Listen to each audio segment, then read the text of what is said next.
The devil is a lie. Hey, I'm telling you the truth. Hey, it's all in what you do. Hey, some things you gotta do. Hey, hey, hey, hey. Barbershop conversation, man. Feel free to hit the subscribe button. I realized last night I did my live, but I never really gave my monologue about the fight, and I just want to do it justice. Now let's jump into this, man. Oh, let me cut the light on for y'all.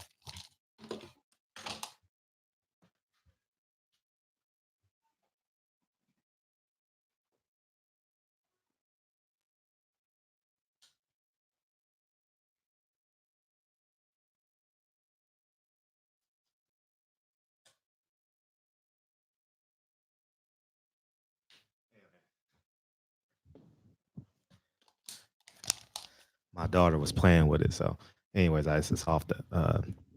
I got to reset it. So, anyways, man, let's jump into this really quick. Like y'all, I was shocked. I honestly thought that this was going to be a 3 to 5 round fight of complete dominance, showman type sport. I mean, showman type fight, showcase type fight. I never thought that um,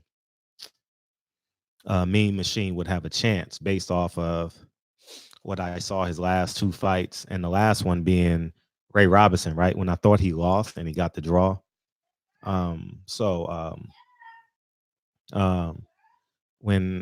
Bud got knocked down in round 2, it kind of threw me off. You understand what I'm saying? It kind of threw me off. You understand what I'm saying? So, thank you. And so when Bud got knocked down, I saw the boxing voice. They were comparing it to the Zab Judah knockdown, but Zab Judah is a different level of opponent than Mean Machine. You know, Zab Judah was a unified 140 welterweight division champion, if I'm not mistaken. You understand what I'm saying? So completely different level of opposition. You understand what I'm saying? And throughout the fight, I was watching the fight and I was watching Bud, and I realized he's a very linear fighter. You know, he's not the it seemed like he doesn't have, maybe he was born with it, or maybe he's just used to sparring. Thank you. Maybe he's just used to sparring. Thank you. Just leave it here and I'll get it. Thank you. I'll get it later, okay? Thank you. So he's become a linear fighter. He's not the slick outboxer, as people call it, and that I've seen lately. And obviously it's a more fan friendly style. You understand what I'm saying? Fans is going to appreciate this more. That's enough, Lincoln. That's enough. I appreciate you. And thank you, man. Uh-oh. Don't ever get your kids Shopkins, man. Oh my heavens, man. Parents know what that is. So what I mean by that is he doesn't really have the boxing style. You know what I mean? He's very upright. Even when he's pulling out of the pocket, he's very tall, you know, and he has a high guard and he's coming just to seek and destroy. Now, fan friendly, yes. Long term, not so much. You understand what I'm saying? And I think that thank you. Thank you.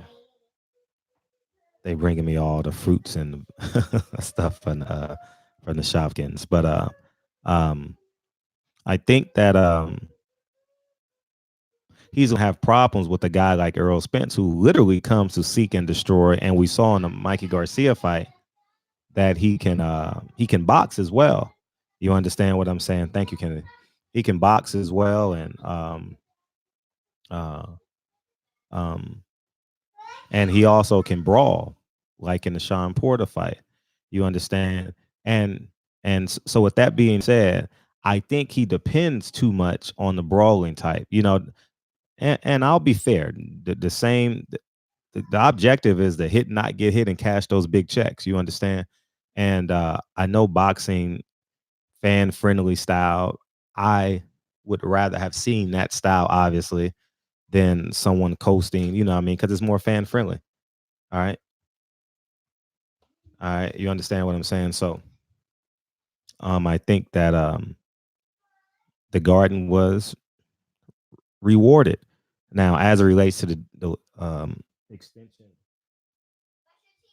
the extension of his career, thank you. The extension of his career, put him over there. Okay. Yeah. Yeah. You're right. Thank you. The extension of his career, it may do some harm. And two, what I noticed too is he was kind of soft. You understand? And what I mean by soft, he didn't look like the typical black athlete. If you go back to no, put him over there. Put it over there. Thank you. If you go back to what Sean Porter looks like, what Earl Spence look like, they kind of got that V shape. You understand what I'm saying? And they got abs. They got like real lean, long, dense muscles. You understand? And like Laura, remember how Laura used to look at 154? Um, he don't really have that. You know, he looked kind of boxy, like he looked kind of square. He just had like an impression of abs. You know, kind of looked more like and you guys don't take this out of context, but boxing fans will appreciate what I'm saying. Thank you. Is that he looked more Mexican than black. You know what I mean? Obviously more black than Mexican, but in comparison to the elite black athletes and how they weigh in, you know what I mean? He looked kind of more Mexicanish. You understand what I'm saying? And um I think that he just made weight for this camp. It looked like so maybe he personally took this fight lighter than he did before because this is the softest I've ever seen Bud. You know, he always comes in great shape. You know, what I mean, looks tremendous. And obviously we always know the first 2 rounds is his DNA round. You understand what I'm saying? So um, thank you. All right, I have enough, Lincoln. Lincoln, this is plenty. I have enough food. Okay. I have enough, man. I can't eat all of that. I know, but I my stomach is full. My tummy's full now. Okay. Okay. Thank you. Oh my god. Okay. Thank you. Hey, when your office is next to the toy room, this is what you get. You know what I'm saying? So, so I think that he's gonna have to go back and be more serious. You know, maybe he go. I know he has 3 trainers. Maybe he goes and hires a Larry Wade. You understand what I'm saying? Maybe he goes and hires. Well, I mean, um, um, I'm pretty sure he wouldn't do it. But Earl Spence, God, why am I? Why do I draw blanks at the um um on these videos? But y'all know who I'm talking about, man. Why am I? Why do I draw blanks on these niggas' videos? What the hell is his name? I mean, because I definitely this is my nigga too. Oh man, not Blue Blood. I'm drawing a blank on his name. But yes, thank you.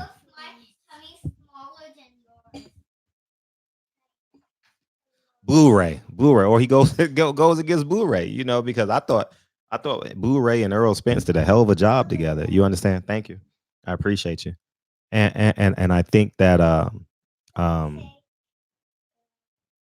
I think Earl was at his best. Like that Chris Algieri fight. Thank you. Was the best that I've seen. You know what I mean? Thank you. You can go put it back in the room. Go put it back. Thank you. And but moving forward with the fight, I mean, Bud adjusted well and he got him out of there, right? He broke him down after the 6th round. I had it 4-2, maybe. I had it 3-3 at the end of 6, somewhere in there, and then Bud just took over from there and he did what we expected him to do. Now, what I will say is he did what he expected us to do at the end of the fight, at the last third of the fight. It was a fan friendly, expected performance. You understand what I'm saying? Um, um, it would have been extraordinary if he did what Teofimo Lopez did, got him out of there in 3 rounds with one punch, or in 3 rounds, caught him with an uppercut and right hook, left hook. You know what I mean? Thank you. Thank you. Put him back. Thank you. So what I'm saying is that I'm not impressed with this win. It's an expected win.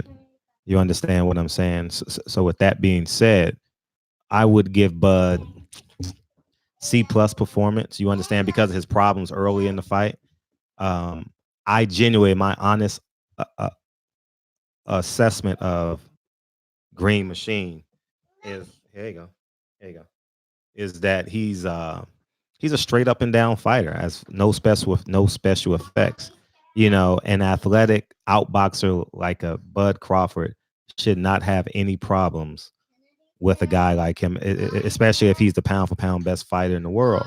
You understand what I'm saying? And I absolutely believe that everybody in the welterweight division basically has their way with on fried green tomato, Mean Machine. You understand what I'm saying? So at the end of the day, I think that C- performance, C performance. I thought Bud didn't look physically great.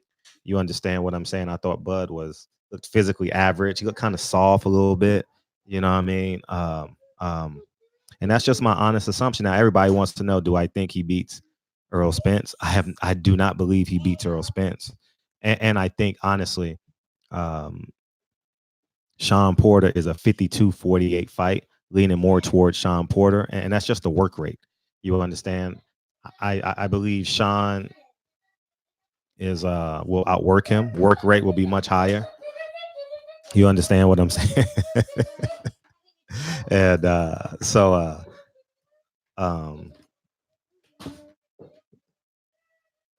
yeah, Kenny, put this back in the room. Go take that back in the room. Thank you. So what I'm saying, let me end this video so I can go play with them. They want my attention.